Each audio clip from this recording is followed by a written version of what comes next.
Hi digital scrapper friends, welcome back. And if you're new here, I'm Lydia with LS Creative Scrapbook Designs. Today I'm sharing 9 digital scrapbook layouts I created using 3 different kits from one of my favorite designers, Mystery Scraps. I made 3 layouts with each kit, and even though the pages in each set use the same kit, they all have their own unique style and vibe. I will show you each layout and chat a bit about the design choices I made, so let's jump right in and take a closer look. Let's start with her most recent kit, the Breathless Collection. This kit is absolutely beautiful, filled with soft, dreamy colors. The textures are elegant and the delicate elements make your pages feel like they've stepped right out of a fairy tale. This page, which I called Beyond Imagination, was inspired by that very kit. I added a slanted text overlay at the top to create a bit of visual interest. I arranged the flowers so they are tucked between the fairy photos, giving the layout a layered, magical feel. For the center of the small flowers right here and right here, I actually used one of the hard elements from the kit. Here, let me show you.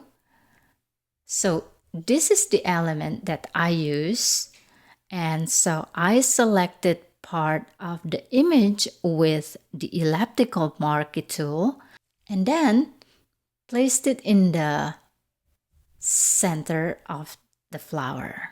And I applied a bevel and emboss layer style to give it a nice bit of dimension. I did the same technique for the text Beyond Imagination and Perfect Creation. I used the rectangular marquee tool to create a paper strip and then added the text on top. For the font, I used Traveling Typewriter, which I downloaded from thefont.com, and set the size to 21 point and added a bevel and emboss layer style to give it a raised embossed look, kind of like what you'd get from a Dymo label maker. So here is what it looks like over here. So here in the dialog box, I just set the style to auto bevel, the technique to smooth, and the depth to 43%, direction to up, and I set the size to 10 pixels and set the soften to 5 pixels. And then I just played around with the highlight mode and shadow mode opacity until I got the look I liked. For the You'll Be a Butterfly Soon layout, I call this one that. As soon as I got the kit, I knew exactly what I wanted to create with it. In fact, this was the very first page I made using the kit.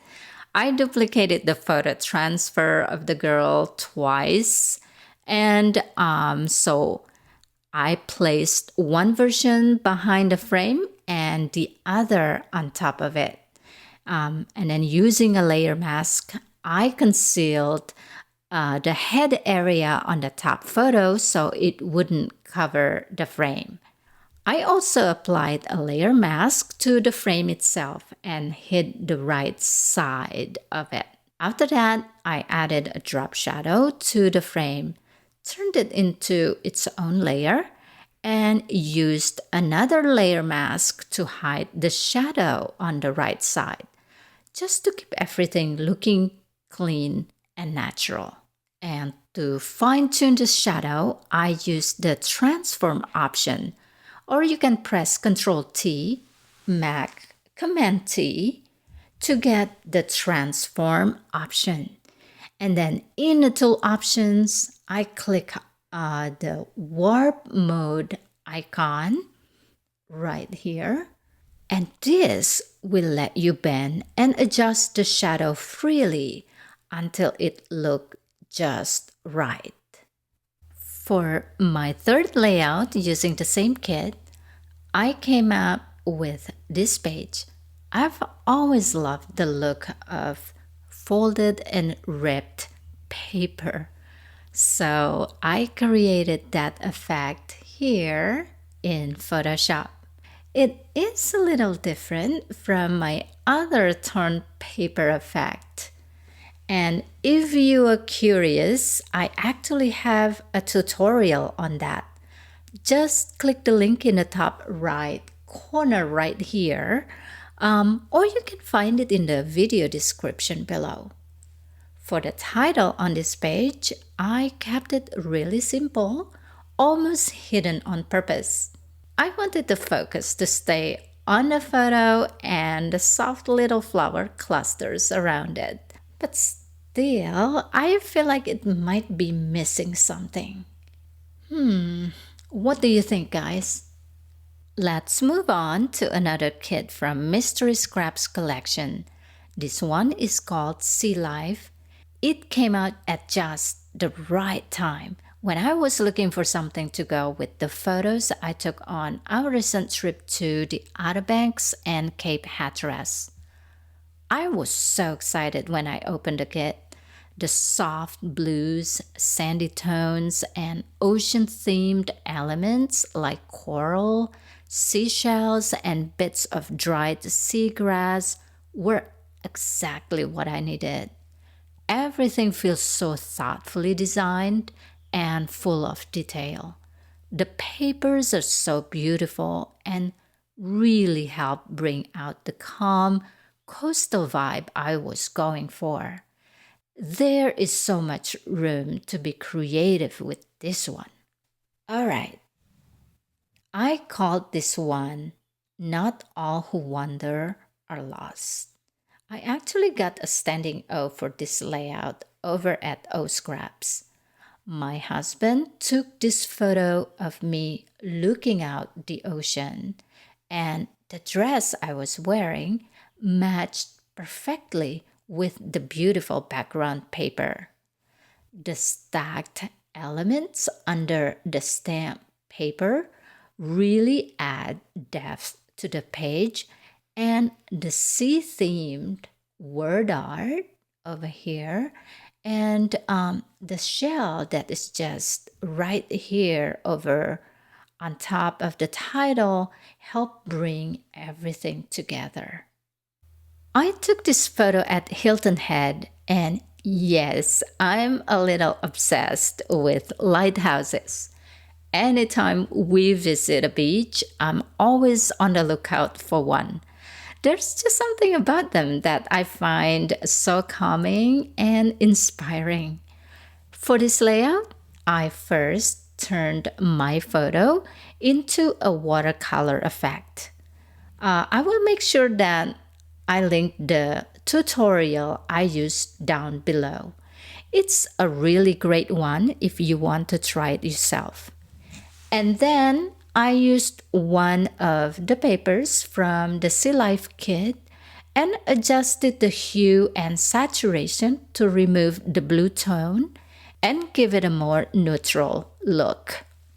I added a layer mask to hide part of the watercolor photo, then used Kyle's spatter brushes, which I downloaded for free from adobe.com, to gently reveal it back in.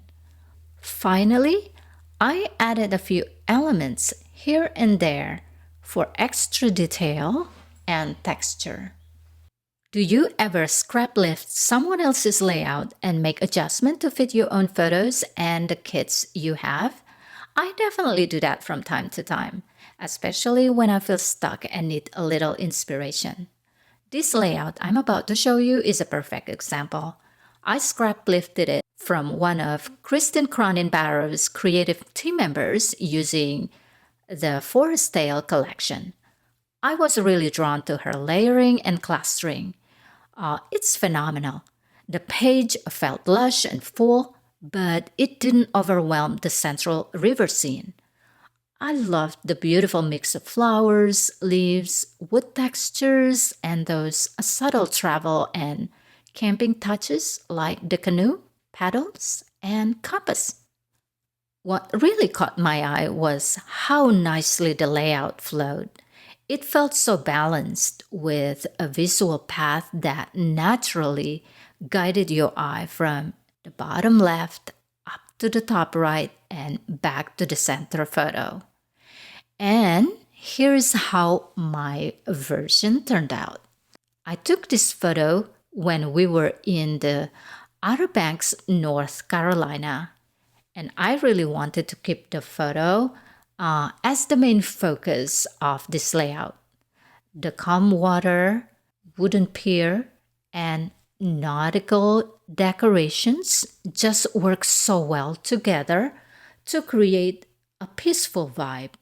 I added little details like the starfish, seashells, and the ragged, beat up wooden tag to really bring out that seaside feel. And the motivational text right here. It just felt right for this page. It adds a nice, simple, thoughtful touch. Can you see the similarities between the two layouts? Honestly, they don't look exactly the same. And that's totally okay. That's what makes scraplifting so fun. You can take inspiration and still make it feel like your own. I think I was way over my head when I created this layout. I mean, come on, what happened to my simple minimalist style? And let's be real, I'm usually not the type who makes layout with fairies and stuff, but I absolutely love Mystery Scrap's Nature Jewels kit. The kit is so vibrant, full of personality and colors. So, as soon as I saw it, my imagination just went wild. I thought this kit would be perfect for a fairy layout. And lucky me, she actually has a fairy kit in her shop too. So I grabbed it fast. Um, I love how soft this layout feels. Honestly, when I'm not in a mood to do a lot of journaling, I usually just like to add a simple word art instead. People sometimes ask me if they should put journaling on every layout they make. My answer? Journaling is totally optional. I always say focus on what makes you happy with your layout. Not every page needs to tell a big story. Sometimes just adding a few transfers and overlays is more than enough. For me, digital scrapbooking is just one way to channel my creativity. So I don't really listen to the so called digital scrapbooking police who say, your layout has to be this way or that way. Nope. I say, do what makes you happy. So, anyway, here's what I did for this page. I combined two scrapbook papers and then I used a layer mask to reveal the second paper underneath. After that, I added the flowers and arranged them. Then popped in a little ladybug here and some fluttering butterflies to finish it off. And also this bird. Mystery Scraps makes such gorgeous papers. Just look at this one. If this doesn't inspire your creativity, then I don't know what will. When I saw this paper, I immediately thought it would go perfectly with a photo I recently edited. It's a picture of my husband being a total tree hugger. And I was right, it worked so well. And then I created the scripted overlay using Gourmet La France script regular. Please don't mind how I pronounce it, by the way. I'm sorry if I say it wrong. After that, I duplicated the text and moved it just a little bit to the left to give it a nice layered look. I added a layer mask to hide parts of the duplicated text and blended it in. And then I added a few embellishments and, of course, the photo of my husband. I love using this butterfly stamp over here to add a little extra interest. I also added more transfer over here and over here too, and on the top right here, and even on the lace. I used the clipping mask to attach the transfer to the lace because without it, the lace looked too wide and kind of out of place. This layout was so much fun to make.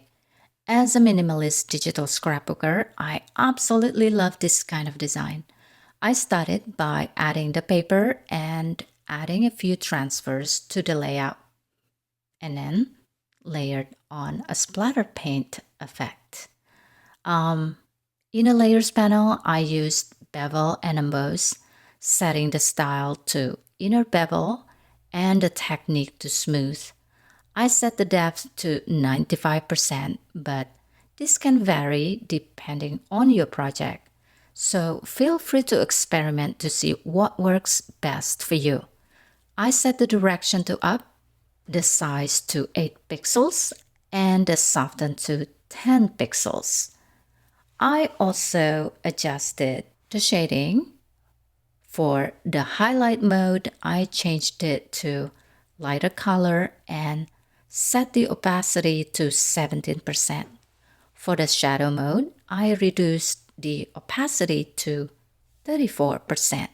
To add more interest to the layout, here I included some pencil doodles in the background.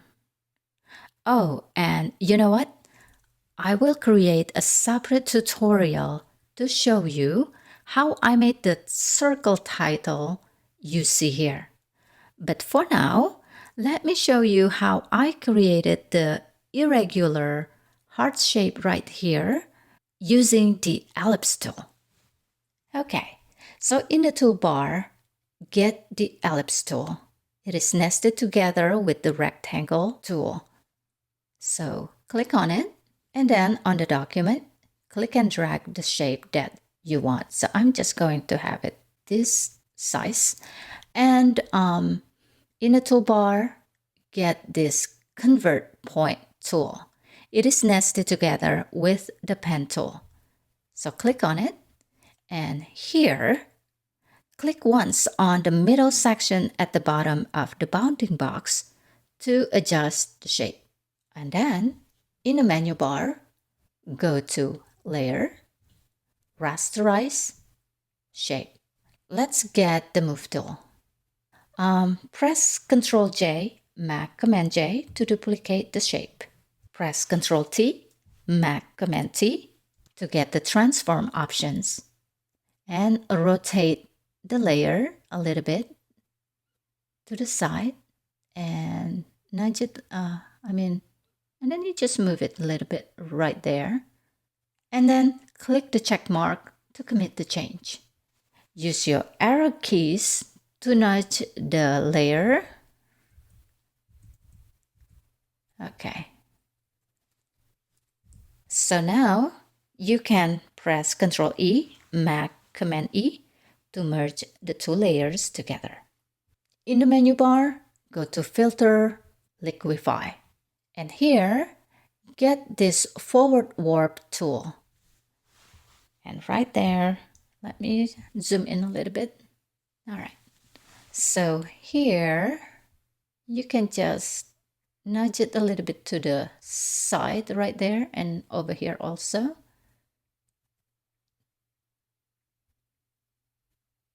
And if you want to make this one longer, you can definitely do that with the Liquify tool. Press the left bracket key to make the brush smaller. So that way you can nudge this one over here and then make that one a little bit. Okay, I think I'm happy with this. And click OK to commit the change. Okay, so now click the FX layer icon and select any effect. This is just to access the style settings. And so click on the styles over here, the styles box right there on the top. And click on this foil styles to expand the menu. And here you can choose any foil styles you like. You can choose the golden eye, gold digger, gold mine, gold finger, silver moon, and silver dime. So I'm going to try to use this silver dime right here and then click OK. Now double click on pattern overlay in the layers panel to adjust the scale. So here I will adjust it to like about 89 or 99 is too much light. So I think like about 87 is good for me. And then click OK. Now the only thing that you need to do is to add drop shadow. So go back to the FX layer icon over here and click drop shadow. And here you can set the blend mode to multiply, set the opacity to anything you like. So it depends on the project that you're working on. And I'll set the size to like about 9 over here. And I will set the spread to like about 3% and the distance to 6 pixels. And then I will just click OK. Alright, you guys. Thank you so much for watching this tutorial. If you found this video helpful, please consider subscribing to my channel, giving it a like, or leaving a comment. It really helps the channel grow, and I'd be so honored to have you join me here. Thanks again, and keep on scrapping.